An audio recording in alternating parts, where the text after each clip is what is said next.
So when Fortnite came around, also doing a battle royale with 100 players, the creators of PUBG got mad and filed a lawsuit against Epic Games in late 2017. This lawsuit was the first time I had ever heard about Fortnite, and it was big news. I mean, PUBG was huge at the time. PUBG was like the Fortnite before Fortnite was Fortnite, if that makes any sense. And as time went on, Fortnite was taking more and more players away from PUBG to play their game. Why were people leaving this acclaimed game? I mean, it had a more familiar art style, similar to COD, right?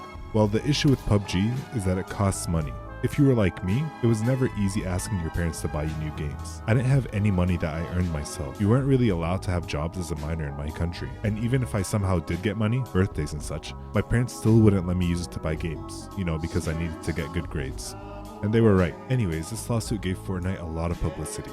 And all the broke boys, me included, who were hearing all about this new battle royale style game, PUBG, finally had the chance to try it out for themselves. And oh my god, was it fun. I remember the first match I ever played, I landed in the most deserted area, picked up a single loot box, fell into the huge river, and just walked around for a solid 5 minutes. I got sniped immediately.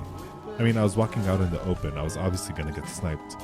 But even though I had not interacted with anyone that entire time, the excitement and stress that you could find anyone at any time and get into a fight was just not something I had experienced like that, at least not in a PvP setting. And trying to outsurvive all other 100 people is an exciting premise in and of itself. This made the game incredibly addicting. How long am I going to survive this next round? What kind of loot am I going to find? And where's everyone going? Mind you, this experience wasn't a lonely one. This first game that I'm talking about, I was at a friend's house in a room filled with 6 guys, all huddled around one PS4. The game was that captivating. At least for me, it was a brand new experience. And I wasn't the only one who found it captivating. The game quickly became very popular, and not just like a COD or FIFA level of popularity, it was like mainstream. More mainstream than any other game had become at the time.